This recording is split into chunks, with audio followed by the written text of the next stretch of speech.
Alright, good morning everyone. Welcome back to the homestead. Just getting the day started. Gotta let the big boy Duke out of the cage, out of the dog kennel. And I wanted to take a second to talk about a subject that a couple of my friends have been talking about online. And I think it's very pertinent in this day and age. And throw my twist on it. My twist is, and the question is it too late to start homesteading? Hey, old Duke in there. We don't lock him in the cage. The wife just made him run to town, so he will follow my wife like miles down the road. So, is it too late to start homesteading? We started our adventure almost 7 years ago, something like that, when we purchased this old homestead. And as you know, we just celebrated our 1 year full-time here off-grid just on Saturday. And I want to give a shout out to everybody that was able to make it to our 1 year anniversary live stream. I had originally anticipated it to go on for an hour, and it went on for 2.5 hours. So we had a good time, drank some beers, reminisced, and a lot of people had some questions about what it's like living full-time off-grid. I still need to get rid of this pile. I was hoping to do some branch clearing today, but just too darn windy. So I got other things I got to do. So anyways, 1 year off-grid here, and is it too late for a normal person just to get out there and do the same thing we're doing and what many other people are doing? Is it too late? Land prices, everything's going up, as we all know. There's big corporations buying up homes and renting them, just 100% perpetual rental income, rental properties. And the rent, at least, speaking from our experience, at one point in San Diego, we were paying about $4,000 a month for a house. And, prices just, every year they would go up. And I think it might get to a point where no one can afford it. And we might already actually be at that point. So, you got to think of alternative ways. A lot of people are moving into their RVs and their vans, and their pickup trucks with camper shells on it, with families. Not just a single person. Now, I could see doing something like that single or with your mate, but kids as well, that's tough. That is really, really hard. But people are doing it. They're being forced to do it. There's a lot of people also moving in with family members, kids moving back, young couples moving to their parents' house, and everybody's sharing the responsibilities and the payments. And you got a lot of people moving out of the country, which isn't an easy thing to do. Now, if you consider like moving to places like Mexico or what have you, that's fine, and the rent's much cheaper and the mortgages are much cheaper. But what are you going to do for work? It's hard for an expat or a foreigner to go to a different country and be able to survive. I mean, it's hard for locals to survive. And then you have us, people that kind of read the tea leaves or saw the writing on the wall years ago, and were able to purchase a piece of property. Some people build their own stuff. Some people, like us, buy stuff already built and just fix it up for a decent price. But now, I know there's still a lot of good deals out there, but the question is, do you have the capital to be able to purchase that? Last thing you want to do is get into more debt. However, if you're to find property where your payments are, $1,000 a month, ours here was only like $450 when we bought, and we paid it off really quickly.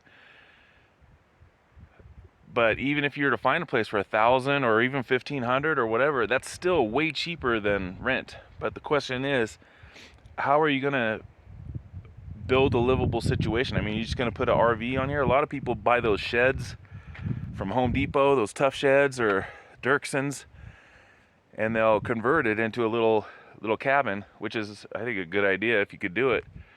But again, if you have a family, that's tough, and you still need money. You know, moving off grid doesn't mean you don't need to make money anymore. That's a myth. You still have insurance. You still have different things, you know, food that you can't produce on your own, or like in our case, not ready to produce. Our gardens are not ready yet.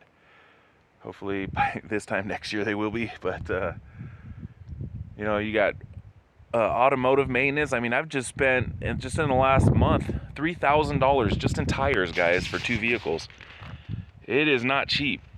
I mean, where's that money come from? You gotta have an income. So is it too late to live like this, to move off grid? I don't think so, but it all depends. Everybody's circumstances are different. And if you got $50,000 in medical bills, another 50 in college loans, you know, and you're paying everything that you make just to pay off a debt, it's very difficult, if not impossible, to get out from underneath that. You know, thankfully we don't have a lot of debt anymore. That was one of the things that we've been doing the last few years, is paying down debt. And in our situation, all we have really is my truck, my big truck, and that's halfway paid off. But I thank God that we made the decisions we did early enough, because I can only see this getting worse, guys. You know, a lot of people are talking about Trump's tariffs, how it's going to increase the price of everything that's already super expensive. You know, food and goods. As a plumber, I used to buy a 10-foot stick of 1-inch Type L copper for $22. Now it's almost $100. So, you know, when you get a plumber coming to your house and he gives you this astronomical price, you got to take in consideration, you know, a lot of materials, all the materials really, are 5 times more expensive, and even more sometimes. It is the way it is now. Is it impossible? No. Is it very hard? Yes. It's going to be very hard from now until until that alien mothership arrives. You guys know what I'm talking about. It's all over the news. It's going to be very difficult to be able to do something like this. You know, me and my family, we got lucky. We really did. We just made a couple of good decisions, and we really just got lucky. You know, there's no real skill behind it. I'm not a very smart man. So I'm here in the stumps, by the way. This is where we bury our dead pets when they pass on.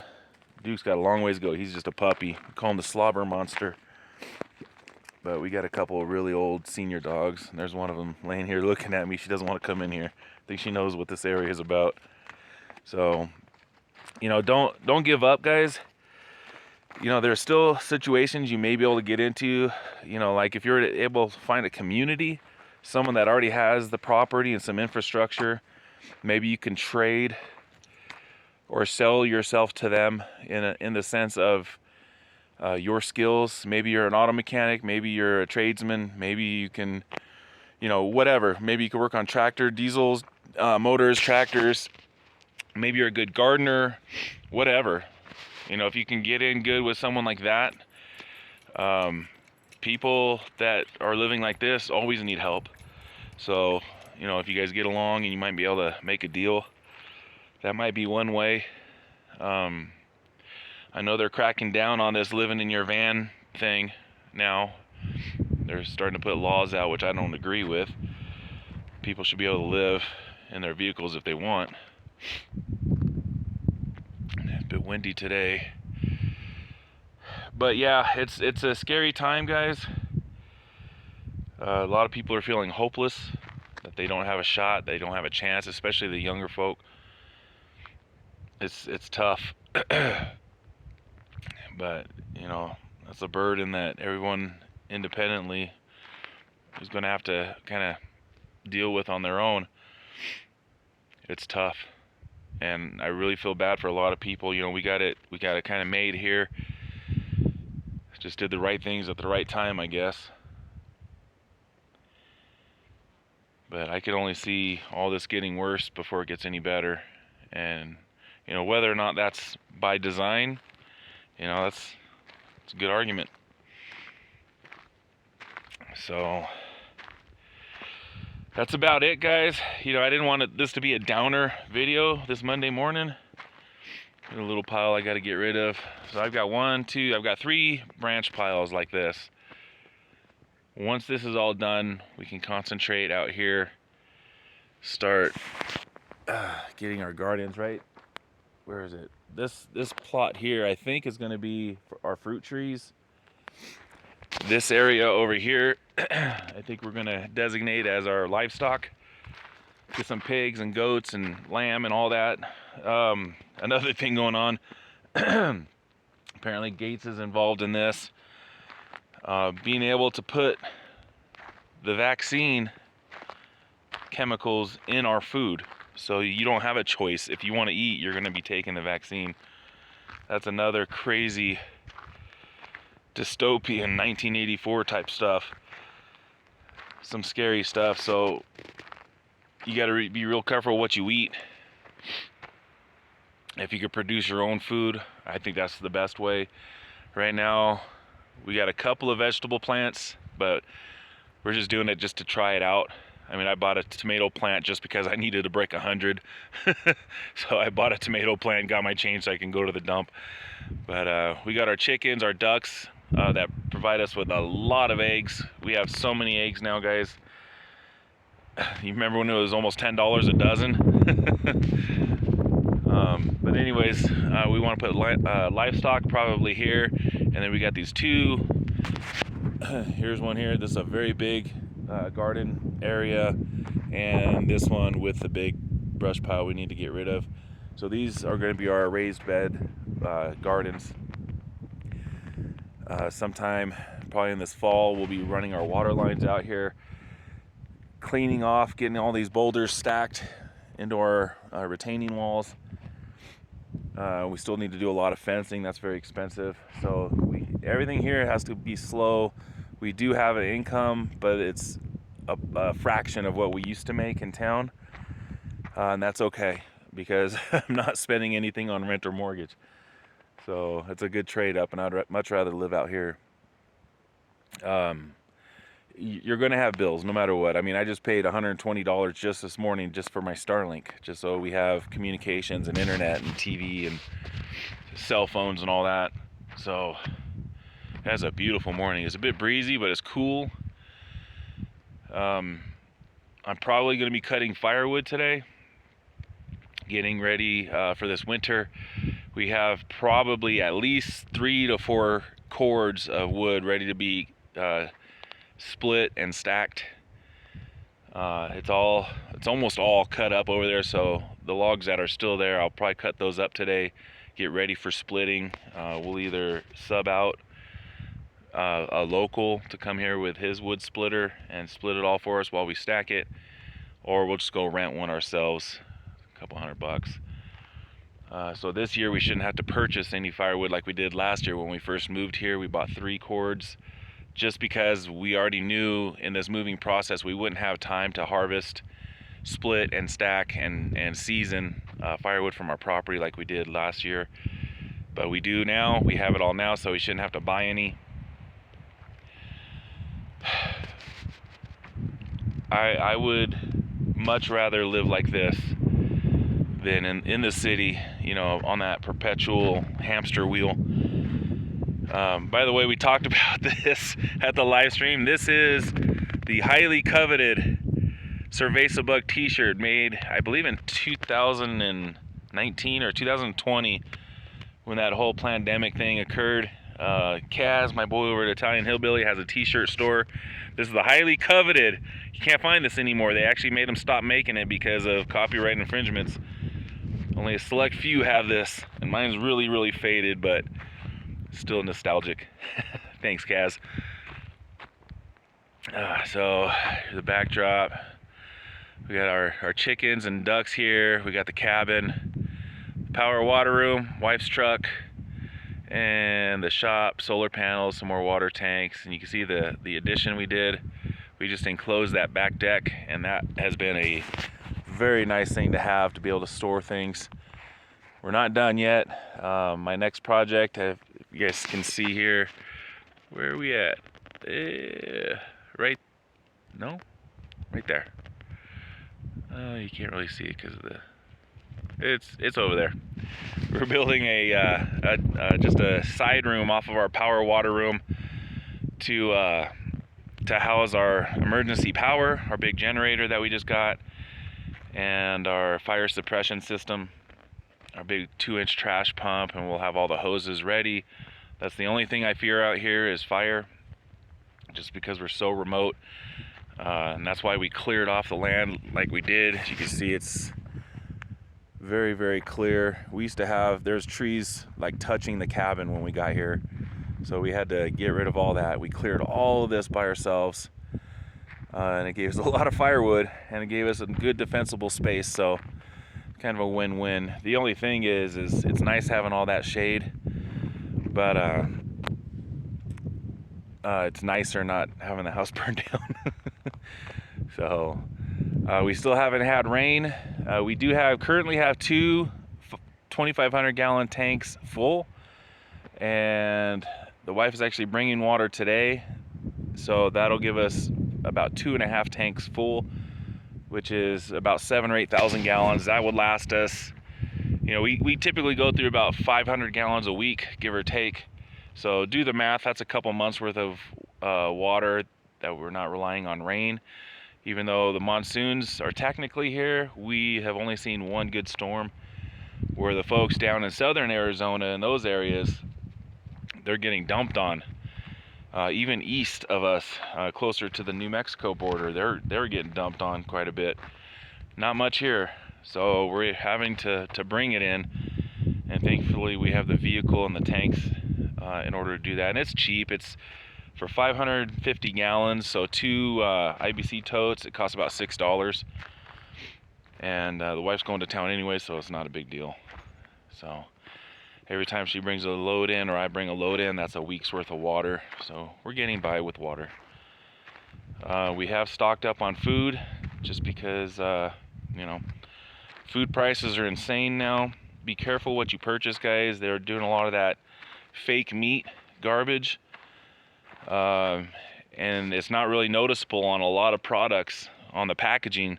You really have to read the packaging to make sure it's not lab grown disgust. I don't see how people can eat that, you know. Whatever. Me and my family, we're not eating that garbage. So be careful what you buy. Try to buy locally. Like, we're just now sourcing. There's a butcher somewhat close to us, you know, just an hour or two away, and they do farm raised animals locally. They don't inject it with any garbage, and you can get in and buy like a quarter cow, half cow, full cow, pig. You could buy, you know, their sausage, their bacon, and that type of thing. That's what we really want to get into until we get our own livestock infrastructure done. You see these guys. It's our big rooster with one of his ladies.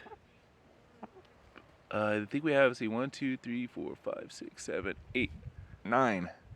9? 1, 2, 3, 4, 5, 6, 7. Okay, we got 8 hens, 1 rooster, and 4 ducks. And they give us all the eggs that we need, even more than what we need, really. We typically give the duck eggs to the dogs. The wife makes her own dog food for the most part, just to save on costs and give them more higher quality feed. The stuff you get at the stores, like pretty much everything else, is not very sufficient.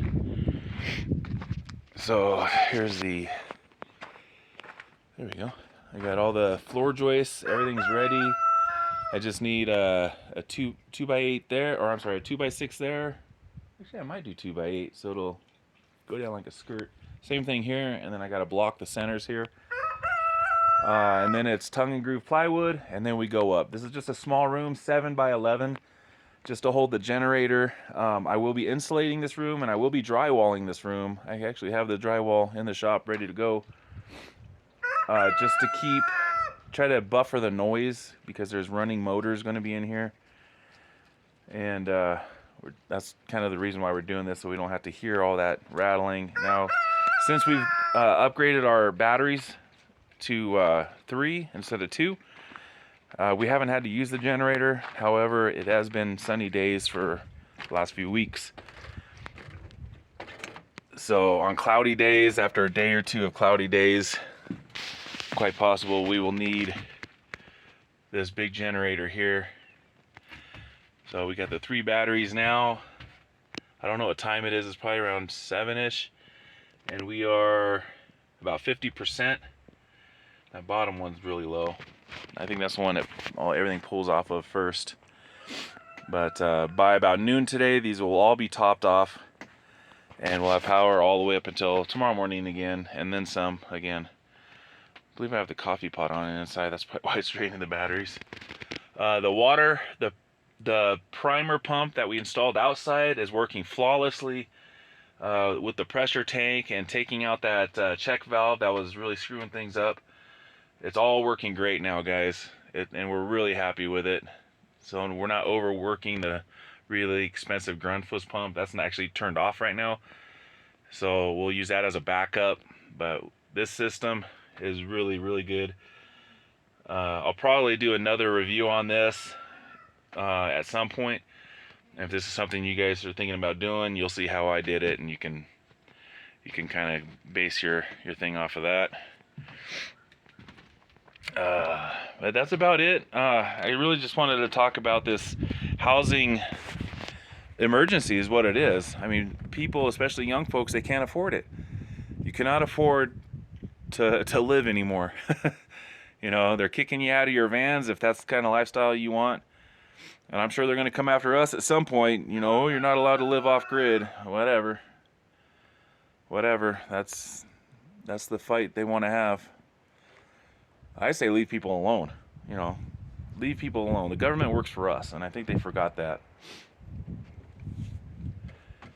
So, you know, it's sad to say, but it's tough. The job markets, you know, out here, you know, I do a lot of research looking at stuff, and like for plumbers out here, it's kind of the same as San Diego, but not. You know, there's just not a whole lot of skilled trade anymore. Those of us that have been in it our whole lives are retiring, and there's no kids to be trained that want to do it as much anymore. It used to be back in the day, everybody wanted to be in the trades, and then the tech bubble hit. You know, internet and computers and silicone diodes and whatnots. You know, everybody went to that. Everybody went to coding, and now the AI has taken over all of that. And now there's a bunch of people that have no work and no potential to work anywhere. However, when your toilet breaks, you're gonna pay someone, and unfortunately now it's gonna be a lot more expensive, just because the demand is very high because of the lack of skilled tradespeople. I thank God I kept my van. If I ever need to work again, I got my van fully loaded with tools and materials. I can go out and work. But I kind of like this better. But it is what it is. You know, if we need money, that's the way it's going to be. So that's about it, guys. Again, for those who were able to make it on Saturday to our first real live stream, thanks for hanging out. That was fun. We'll do it again. Hopefully not next year. Hopefully way before that. But that's about it. Let me know what you guys think about this subject, about housing, and how things are now and how you expect them to be in the future. It's a scary thought. So can you still move off grid? Yes. But like I mentioned in our live stream, you have to be either very well off financially or highly skilled in multiple trades so you can take care of things on your own. I think that's the only way you can really do it now. or a little of both. So there you go, guys. I'll catch you on the next video. Take care of yourselves and prep and thrive. See ya.